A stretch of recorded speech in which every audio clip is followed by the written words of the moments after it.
Bismillahirrahmanirrahim. Terima kasih Yang Arif, Tuan Yang Pertua, rakan-rakan perwakilan pembangkang, sahabat-sahabat kerajaan, seterusnya warga dewan yang bersidang.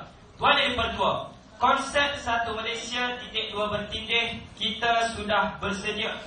Secara keseluruhannya saya tidak mempunyai sebarang masalah untuk menerima pendefinisian konsep kayu ukur yang telah diletakkan oleh Yang Amat Berhormat Perdana Menteri. Namun begitu, ada beberapa persoalan dan pertikaian yang perlu untuk saya bangkitkan, Tuan Yang Pertua. Pertama, hari ini bagi frasa yang menjadi titik tolak perdebatan kita, iaitu kita sudah bersedia. Katanya sudah bersedia ini bersiap sedia melakukan sesuatu. Ini bukan kayu ukur dan penjelasan yang baik, Tuan Yang Pertua. Bersedia apabila bersiap sedia, Tuan Yang Pertua. Ini bukan kayu ukur. Sepatutnya beliau tunjukkan perkara yang lebih jelas untuk menggambarkan bagaimana sebenarnya untuk kita melihat konsep konstitusi ini sudah kita bersiap sedia ataupun tidak, Tuan Yang Pertua. Contohnya, Tuan Yang Pertua, saya ingin mengambil peperiksaan, Tuan Yang Pertua. Saya belum ambil peperiksaan lagi. Soalannya, saya sudah bersedia ini macam mana, Tuan Yang Pertua? Adakah apabila saya belajar sahaja saya sudah bersedia, ataupun melihat kepada peperiksaan-peperiksaan sebelum itu, ataupun apakah indikator yang jelas untuk kita melihat satu keadaan itu sudah bersedia ataupun belum? Pertama. Kedua, Tuan Yang Pertua, apabila mereka menyandarkan pihak mereka terlalu mudah dan terlalu longgar, kata mereka sudah bersedia ini merujuk kepada 3 perkara. Dulu tidak ada meritokrasi, sekarang ada meritokrasi. Dulu tidak ada budaya cemerlang, sekarang ada budaya cemerlang, Tuan Yang Pertua. Seolah-olah mereka telah mengubah usul, menjadikan konsep satu Malaysia kita sudah jalankan, Tuan Yang Pertua. Adakah hari ini kami ingin menafikan Yang Amat Berhormat Perdana Menteri dan menterinya telah mengimplementasikan dasar dan konsep satu Malaysia dalam sistem pemerintahan? Perkara itu memang perkara yang tidak boleh untuk kita nafikan. Namun untuk melihat keadaan bersedia itu, kita perlu lakukan satu analisis yang lebih jelas, Tuan Yang Pertua. Itu daripada aspek konsep. Ketiga, keseluruhan hujah Yang Amat Berhormat Perdana Menteri, mereka bukan menceritakan tentang perubahan. Mereka menceritakan satu perkara yang saya kira sejak dahulu sudah ada. Kata mereka orang Melayu tidak boleh menerima pemimpin Cina. Sebelum satu Malaysia pun kita sudah ada pemimpin Cina dan pemimpin India, Tuan Yang Pertua. Ini bukan gambaran yang baik untuk diperdebatkan. Maka hari ini panel pembangkang membawakan satu ciri untuk kita melihat adakah kita sudah bersedia ataupun belum. Kita tidak ingin mencerita konsep satu Malaysia ini baik ataupun tidak, kerajaan lakukan dengan bersungguh-sungguh ataupun tidak. Namun nilai dan intipati dalam konsep satu Malaysia adalah rakyat. Kami akan tunjukkan rakyat hari ini tidak menerima prinsip ataupun ciri-ciri yang ada dalam konsep satu Malaysia berdasarkan penentangan, berdasarkan masalah, dan kedua-dua perkara ini berulang bercanggah dengan prinsip konsep satu Malaysia.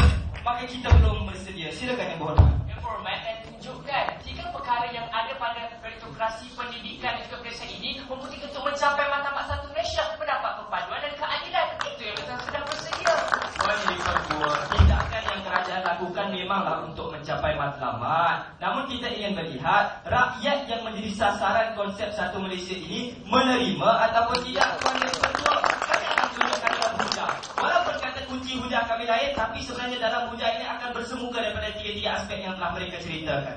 Pendirian kami konsep satu Malaysia kita belum bersedia. Hujah pertama saya akan bercerita daripada aspek penerimaan dan keadilan sosial. Seterusnya timbalan ketua pembangkang akan bangkit daripada aspek kenegaraan yang menjadi prinsip satu Malaysia juga. Dan seperti biasa yang ketiga akan membidas hujah-hujah di meja perwakilan kerajaan. Tanpa sebarang celahan saya buka kepada sesi penghujan pertama daripada aspek penerimaan dan keadilan sosial. Dalam hujah ini saya akan tunjukkan apakah ciri-ciri konsep satu Malaysia. Kedua, saya akan tunjukkan masalah penentangan, masalah penerimaan yang dahulunya berlaku.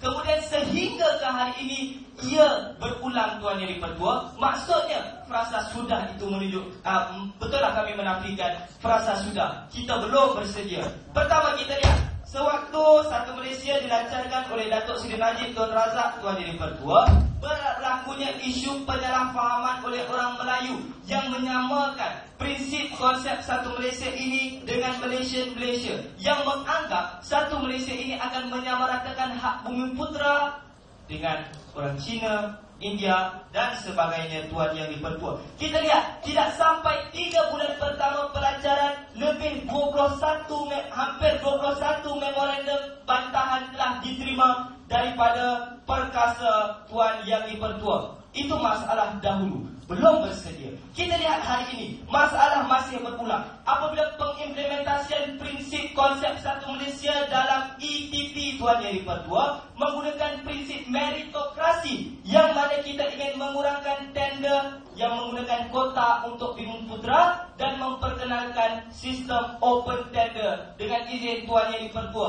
yang mana-mana bangsa pun boleh dapat Tuan Yang di-Pertua. Bagaimana perkara ini turut dikecam oleh Persatuan Kontraktor Bumiputera Tuan Yang di-Pertua. Itu daripada aspek meritokrasi. Kemudian kita lihat daripada aspek pendidikan, bagaimana tindakan kerajaan membuka kota 1% kepada bangsa selain Bumiputera telah dikecam secara besar-besaran oleh perkasa. Masalah penerimaan masih belum bersedia Tuan Yang di-Pertua. Kesimpulan penghujang saya hari ini telah tunjukkan masalah yang dahulunya berlaku, sekarang pun berlaku. Dulu tidak terima, sekarang pun tidak terima Tuan Yang di-Pertua. Kita belum bersedia untuk menerima konsep satu Malaysia. Terima kasih. Assalamualaikum.